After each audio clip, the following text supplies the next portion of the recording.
আপা, আমি তো সামান্য অসুস্থ ছিলাম, তাই তারা সুযোগ পেয়ে গেল।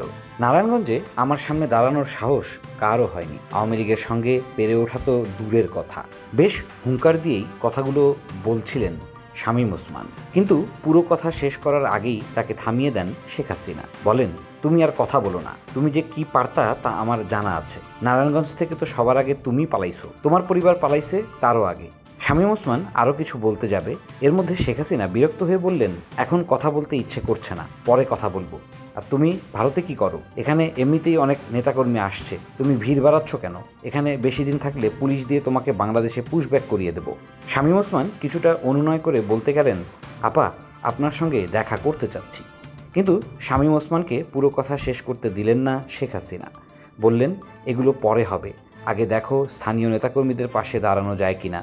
এই বলে শেখ হাসিনা ফোন কেটে দিলেন। আওয়ামী লীগের এক গুরুত্বপূর্ণ নেতা এই গল্প শুনিয়েছেন।